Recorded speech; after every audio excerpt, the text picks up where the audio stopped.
morning everyone. Today I will be taking class on polyhydramnias. There are two terminologies, that is polyhydramnias and oligohydramnias. Today in this class I will be discussing on the polyhydramnias. When the amniotic fluid is excess, we call it as polyhydramnias. The other terminology is oligohydramnias. When the amniotic fluid is decreased, you call it as oligohydramnias. So in this class we will be discussing about the definition of polyhydramnias, incidence, etiology of polyhydramnias, and what are the symptoms and signs, and how do you investigate a case of polyhydramnias, and how do you manage the case of polyhydramnias. Coming to the definition, you should know two definitions here. One is anatomical definition, the one more is clinical definition, and the third thing, one more is sonological diagnosis. So what is anatomical definition is, it is defined as a state where liquor exceeds the 2000 ml. Okay, the amount of liquor, if it is more than 2000 ml, you call it as polyhydramnias. Amniotic fluid varies depending upon the gestational age. Usually after 38 weeks, it will be around 1000. Then it will go on decreasing again. At 40 weeks, it will decrease by another 200 ml. Okay. If the liquor amnia is more than 2000 ml, we call it as polyhydramnias. Next is clinical definition. How do you diagnose it clinically? Means the excessive accumulation of liquor amnia causing discomfort to the patient, or when imaging is needed to substantiate the clinical diagnosis of life and presentation of the fetus. So if it is causing discomfort, that is abdominal discomfort or difficulty in breathing, then you will diagnose it as polyhydramnias. Usually in the grips, you will do the first grip, second grip, third grip, fourth grip, and you will assess initially only the lie, what is the height of the uterus, everything you will assess before only. So when you can't assess the lie of the fetus or the presentation of the fetus, then also you will call it as, it is a case of polyhydramnias. Then the last is sonographically, how do you diagnose it is a polyhydramnias? When the amniotic fluid index is more than 24 centimeter. How do you calculate this amniotic fluid index? So you divide the abdomen into the 4 quadrants. Okay, put a horizontal line and vertical line. So you, how many quadrants you will get now? 4 quadrants. If total conclusive of all the 4 quadrants, if the liquor is more than 24, then you call it as polyhydramnias. Or one more is, if you take each quadrant, either one, that is deep vertical pocket, single pocket if you take, and if it is more than 8 centimeter, then also you call it is a case of polyhydramnias. Total, if AFI is more than 24 centimeter or single vertical pocket more than 8 centimeter, then you will call it as a case of polyhydramnias. When you are measuring amniotic fluid index, you should exclude the umbilical cord, then only they'll take the this one, vertical pocket. Okay, now we understood the 3 definitions of polyhydramnias. One is clinical definition, one is anatomical definitions, and one more is sonological definition. I'll repeat it again. Okay, anatomical definition is, it is defined as state where liquor amnia exceeds more than 2000 ml. Okay, this is anatomical definition. What is clinical definition? The excessive accumulation of liquor amnia causing discomfort to the patient, or when an imaging help is needed to substantiate the clinical diagnosis of lie and presentation of the fetus. The last definition is sonologically, how can you diagnose polyhydramnias? When amniotic fluid index is more than 24 centimeter or deep vertical pocket is more than 8 centimeter, then you will diagnose it as polyhydramnias. Okay, now coming to the incidence. The incidence of polyhydramnios is 1 to 2%, and multipara is having more incidence than the primigravida. Now coming to the etiology, you can always divide it as causes like maternal causes, fetal causes, placental causes, and idiopathic. Okay, most of the this one idiopathic is only majority. 60% of the causes of polyhydramnios is idiopathic. We don't know what exactly is the cause. Okay, next is coming to the fetal cause, maternal cause, and placental cause. Every time you remember, you have to divide it like this: maternal, fetal, placental, and obviously idiopathic also will be there. Okay, coming to the what are the fetal causes? Usually fetal anomalies causes the polyhydramnias. When amniotic fluid index is more than 40 centimeter, all we will be suspecting these are the causes. That is anencephaly. Second one is open spina bifida. Third one is esophageal or duodenal atresia. Fourth cause is facial clefts and neck masses. Fourth is, last is hydrops vitalis. Then aneuploidy. Okay. Why in these cases the polyhydramnias will be there? In anencephaly, the meninges will be exposed. There will be more transudation of the amniotic fluid. Same in case of open spina bifida. Whenever the meninges are exposed, there will be transudation of excessive transudation of this amniotic fluid. Then esophageal or duodenal atresia, there will be no swallowing of the amniotic fluid. There will be blockage. Usually the causes for amniotic fluid excess is this only, whether there will be no swallowing reflex or there will be transudation of this amniotic fluid. Okay, these are the causes in fetal anomalies. That is anencephaly, open spina bifida, esophageal or duodenal atresia, facial clefts and neck masses, hydrops vitalis, and aneuploidy. Coming to the placental causes, chorioangioma of the placenta. Angioma means tumor of the chorionic villi. Okay, it is a benign tumor of the chorionic villi which causes the polyhydramnias. Then one more is multiple pregnancy. Everybody will be knowing multiple pregnancy is one of the cause for polyhydramnias. It is more common in monozygotic twins, usually affecting the second twin. In TTTS, the recipient twin will develop the polyhydramnias. What do you mean by TTTS? Write down twin to twin transfusion syndrome. It is one of the common type of complication you see in the multiple pregnancy in monozygotic twins. What happens is in twin to twin transfusion abnormalities will be there in twin to twin. So one twin will have polyhydramnias and one more twin will be having oligohydramnias. The recipient twin will have polyhydramnias and the donor twin will be having the oligohydramnias. Okay. Next is maternal causes. Everybody knows diabetes.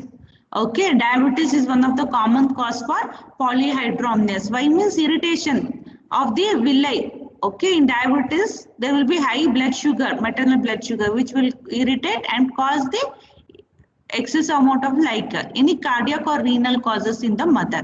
And I told you, no, idiopathic, it is the commonest. Okay, so what are the causes of polyhydramnias means? You can divide it as idiopathic, then is fetal causes, maternal causes, placental causes. Fetal is anencephaly, open spina bifida, esophageal or duodenal atresia, facial clefts and neck masses, hydrops vitalis, aneuploidy. Placental causes is chorioangioma of the placenta. In maternal, you can tell it a multiple pregnancy, that is in monozygotic twins. In TTTS, the recipient twin will develop polyhydramnias. In maternal causes, that is diabetes, cardiac cause, and renal causes. Okay, this is some pictures. See, anencephaly, there will be absence of development of the cranial ward. Whenever you diagnose a case of, usually in fifth month anomaly scan only we can make out anencephaly. So that time if you diagnose any major anomalies are there, usually at that week only we will terminate the baby. Okay, this is case of anencephaly, absence of cranial ward. This is the picture showing the esophageal atresia. Can you see that one? The development of esophagus is not there. Esophageal atresia. This is a case of spina bifida. Okay, the meninges will be exposed. Okay, this is a case of cleft lip and cleft palate. Then aneuploidy. Coming to the clinical types, you can divide it as, based on the rapidity of onset, you can divide it as two types. That is acute polyhydramnios and one more is chronic polyhydramnias. Okay, based on the rapidity of onset, you can divide it as acute polyhydramnias and chronic polyhydramnias. Acute is sudden in onset of excess amount of liquor.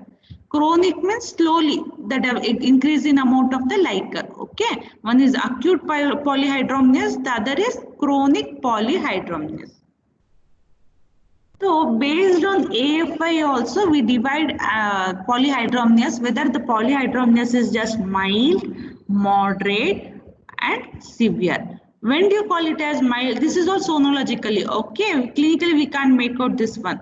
Only when it is severe, when it is causing discomfort, we can tell it is a case of polyhydramnias. Otherwise, this all are depending upon the sonologically.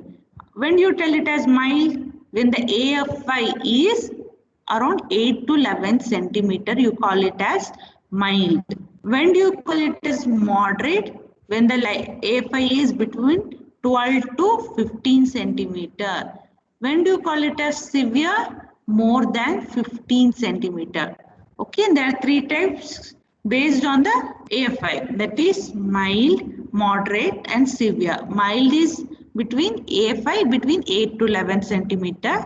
Moderate is 12 to 15 centimeter and severe is more than 15 centimeter. So coming to in discussion of acute polyhydramnias. Acute polyhydramnias, acute onset. The fluid accumulates in just within few days. Extremely rare. Usually occurs before 20 weeks of pregnancy. It is usually seen in TTTS or chorioangioma of placenta. Okay, what is TTTS? Twin to twin transfusion syndrome. So acute is usually develops within few days, usually seen before 20 weeks of pregnancy, and it is more common in TTTS or chorioangioma of the placenta. What are the symptoms? They usually present with abdominal pain, nausea and vomiting. Coming to the signs. Patient looks ill, but features of shock are absent. Edema of the legs will be there and the features of preeclampsia. Hugely enlarged abdomen more than the period of gestation. Wall is tense and shiny skin. I think in the third term only we will be discussing what are the conditions where the height of the uterus is more than the expected period of amenorrhea. So same thing, that only in polyhydramnias you will see the height of the uterus is more than the period of gestation. You can elicit fluid thrill also in these cases in acute polyhydramnias. Fetal parts are not felt. When you want to see which side is the back, which side is the fetal limbs, you can't elicit that one. And difficult to ask this one, auscultate the FHR, but using the Doppler you can make it out. Okay. Coming to internal examination, there will be shortening of the cervix when you do the PV, vaginal examination, shortening of cervix, and sometimes the cervical dilatation through which bulged membranes can be felt. In ultrasound, you can diagnose whether any multiple fetus are there or fetal abnormalities are there, you can make it out. So coming to the treatment of this, more often spontaneous abortion occurs.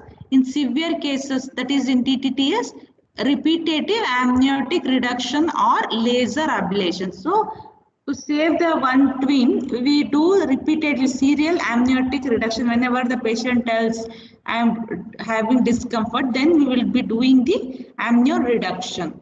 Okay, amnio reduction means amniotic fluid we are reducing. How we will discuss in the treatment part. Or laser ablation, whatever the vessel anastomosis is there, we will ablate those vessels using the lever. Okay, I think you understood acute polyhydramnias.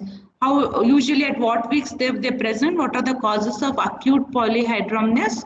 How do they present symptoms and signs and treatment? Okay, coming to chronic polyhydramnias. What do you mean by chronic? The word itself says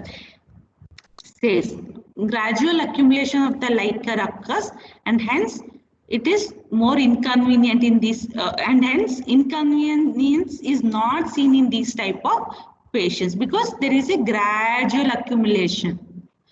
What do they present? Symptoms.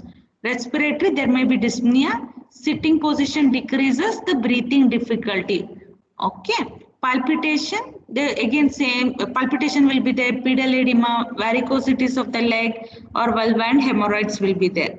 Coming to signs, lying down position may cause dyspnea and evidence of preeclampsia may be there. That is edema, hypertension, proteinuria. Coming to abdominal examination, on inspection, markedly enlarged globular abdomen with flank fullness and skin again will be tense, shiny with large prominent striae. Coming to palpitation, same thing. Uterine height is more than the period of amenorrhea. Abdominal girth is more than the expected. Fluid thrill is present. And fetal parts, presentation and position cannot be well defined. External allotment can be easily elicited. On auscultation, FHS is not heard distinctly but heard in Doppler. So this is a picture showing the polyhydramnias. You can see the height of, usually when you ask the gestational age and you calculate the gestational age using the LMP or by the scan, the height will be more than the period of amenorrhea. And see how the abdomen is distended and the skin is stretched, shiny, okay, and tense. In this picture is not clear. The veins will be prominent. The striae gravidarum will be more prominent. Okay. Coming to investigation, how do you investigate a case of polyhydramnias? Routine antenatal investigations you will be doing. Okay, in that extra, what important thing when you're suspecting polyhydramnias clinically, what are the investigations you should focus? Okay, that I will be discussing in this class. So in ultrasound, you will see exactly how much is the amniotic fluid index, vertical pocket, how much is there. Look whether it is a multiple pregnancy or what. And note what is the lie and presentation, because clinically you won't be able to make out the lie and the presentation of the fetus, because to know the mode of the delivery, usually if it is breech or transverse lie, we won't allow them for normal delivery. So in ultrasound, you look for the lie of the fetus and the presentation of the fetus, and diagnose any congenital malformations are there, because this anencephaly, spina bifida, all this we won't allow them for delivery. We have to terminate. We won't continue the pregnancy. But in case of cleft palate anomalies, usually after delivery, the pediatric surgeon will be correcting the anomaly. But these major anomalies, we usually terminate the baby. As soon as we diagnose, we have to terminate. So it is very important in ultrasound to diagnose the expert you should usually send for expert radiologist to look out for any major congenital malformations is there or not, and exclude the multiple fetus and know the lie and the presentation of the fetus. In blood investigations, routinely we will be doing all those CBC. In that you have to focus on the ABO and RH typing, because that rhesus RH incompatibility is the major cause for hydrops fetalis and fetal ascites. I think you will be knowing, I think the class is over on RH incompatibility. It usually presents with the hydrops fetalis and the fetal ascites. Okay, that's why you have to look for any ABO incompatibility is there or not.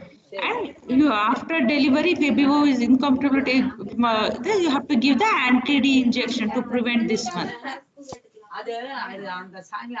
Next is in amniotic fluid, alpha fetoprotein is markedly increased if you are suspecting neural tube defects. Coming to DDs, What are the differential? Okay, expected period of amenorrhea is more than the period of amenorrhea. What all you will think? One may be twins, multiple pregnancy. Next is pregnancy may be presenting with huge ovarian cysts. Third, rarely there may be a maternal ascites. So these are the differential diagnosis of polyhydramnios. That is twins, multiple pregnancy, and pregnancy with huge ovarian cysts and maternal ascites. Okay. So how do you differentiate? Means you have to confirm with the ultrasound. Oh, what is this case? Okay, coming to maternal complications. What are the complications during pregnancy? In any case, if they give either anemia, diabetes, or anything when you're writing in the exams or in practical, you should divide like this. The complications are maternal complications, fetal complications. Then in maternal, you have to divide it as during pregnancy, during labor, and puerperium. Okay. What are the complications during pregnancy? The one is preeclampsia. Next is malpresentation, PPROM, that is preterm premature rupture of the membranes, because the liquor excess, when the liquor is excess, the rupture of membranes are more common. And since the liquor is excess, again there are more chance for them to going for the preterm labor. Next is accidental hemorrhage, that is antepartum hemorrhage, that is abruption of placenta, that is premature suppression of the placenta. Antepartum hemorrhage, that is abruption of placenta, is more common because once the liquor, suddenly when you do artificial rupture of membranes, the liquor will drain out. So sudden decompression occurs inside the uterus. So there may be a premature suppression of the placenta. That is one of the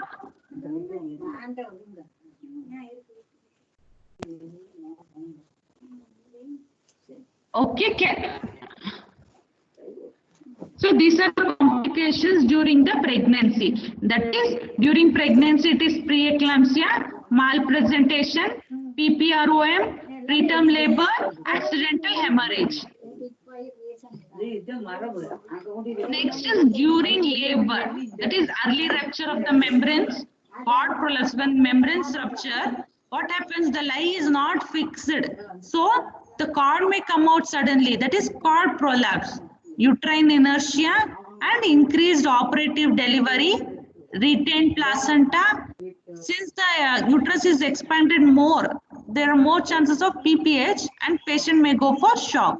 These are the complications during labor. That is early rupture of membranes, cord prolapse, uterine inertia, increased operative delivery, retained placenta, PPH and shock. What are the complications during puerperium is subinvolution, increased puerperal morbidity due to infections. So coming to the fetal complications, increased perinatal morbidity around 50%. Deaths are mostly due to prematurity and congenital abnormality, and maternal complications are the contributing factor to the fetal complications. Coming to management, it is very important to know how do you manage a case of polyhydramnios. So it depends upon whether it is a case of mild polyhydramnios, severe polyhydramnios. You know how do you divide it as mild and severe. Mild usually does not require any treatment, yet all the baseline investigations done, that is the antenatal investigations and these scans, everything, and give extra bed rest to the patient, and the extra liquor is expected to decrease as the pregnancy advances. Okay. Coming to case of severe polyhydramnias, you have to follow this chart. Okay. So these are the things, investigations you should do.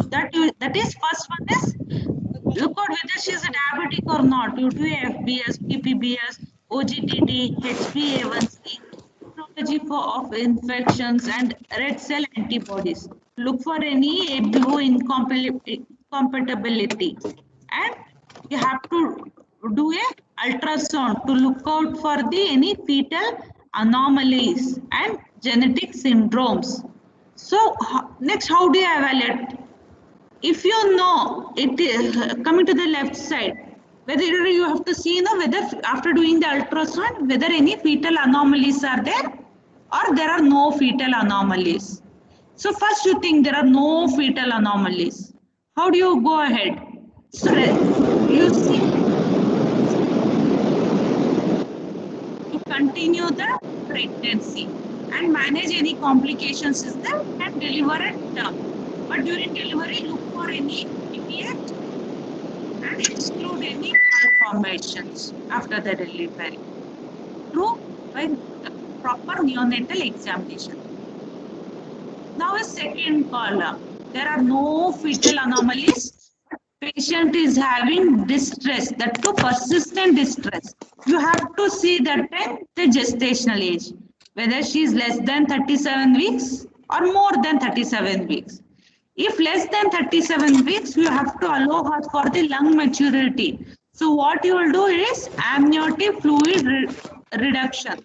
So under ultrasound guidance, you put a you see for under the ultrasound the vertical pockets and you see whether cord is there or not. Then you put a needle and you drain the fluid. You have to drain the fluid slowly and you should not remove one day only the more than 500 ml. Okay, slowly you have to remove the amniotic fluid and you can do this one repeatedly until 37 weeks to until there is fetal lung maturity.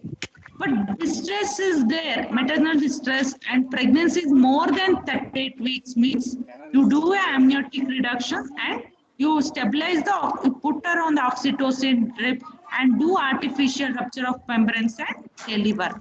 So it is important to know the gestational age of the fetus. Okay.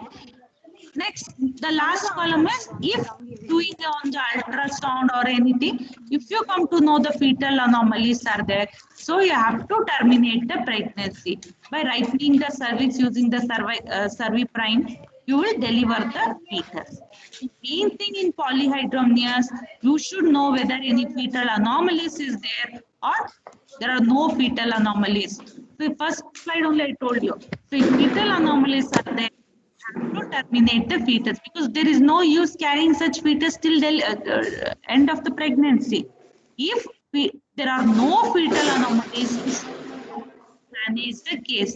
That is whether maternal distress is there or and what is the gestational age, then you will manage according to that. The gestational age is less than 37 weeks means you do serial amniotic reduction continue the pregnancy.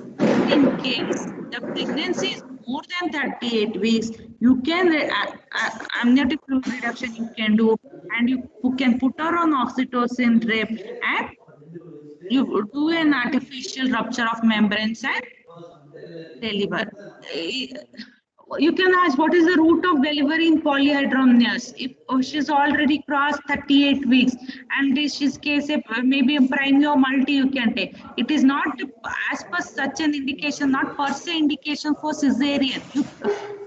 You can allow them for normal delivery. Usually they go, they will have normal delivery. That after the artificial rupture of membranes, they deliver naturally. No, there is no as per se indication for cesarean section. You can allow them for normal delivery. So now coming to you should know, you know now how to manage. Now during labor, how do you manage? You have allowed her for normal delivery. What do? You see whether it is a twin pregnancy or on what? Do an internal examination. You put her on cerviprime depending upon the assessment of the cervix. And after once she oxytocin drip will be started. Once she start dilating, if she's good dilatation is there, you can do the artificial rupture of membranes. When you're doing artificial rupture of membranes, you should be very careful because suddenly the cord may come out. Cord prolapse chances will be high. So you have to stabilize the during the artificial rupture of membranes. If you have not got them with the oxytocin infusion. The main thing after delivery is the most common complication is postpartum hemorrhage. You should be anticipating the postpartum hemorrhage. You should manage PPS that you give usually active management of third stage of labor. What is active management of third stage of labor? You will give injection oxytocin 10 units IM and 10 units in the fluid. Previously we used to give methogen also. After the delivery of anterior shoulder delivery of the baby, we used to give methogen 0.2 mg IM on the buttocks of the mother. But nowadays active management is just giving oxytocin 10 units IM, 10 units fluid. And look for any retained placenta, PPH and shock. Baby should be examined thoroughly for the congenital anomalies. If you are anticipating PPH, keep ready one more pint of blood, do uterine massage, and compression you should do. Okay. Thank you. Please give your attendance.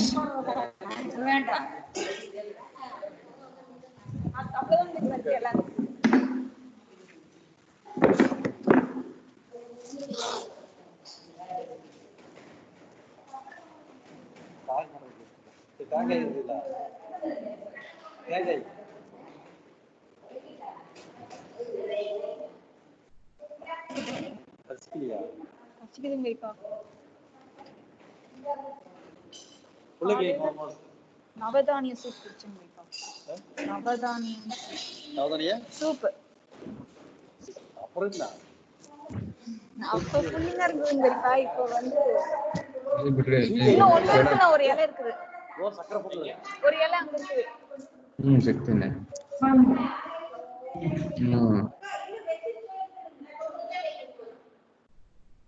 ஓ இது யார் விட்டுட்டாரு?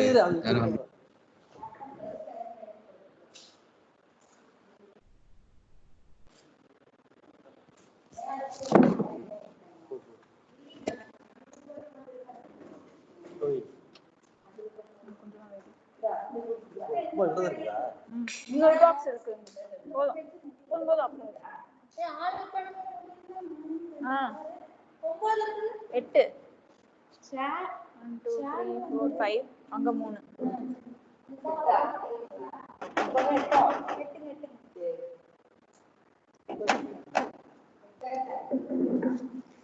கொஞ்சம்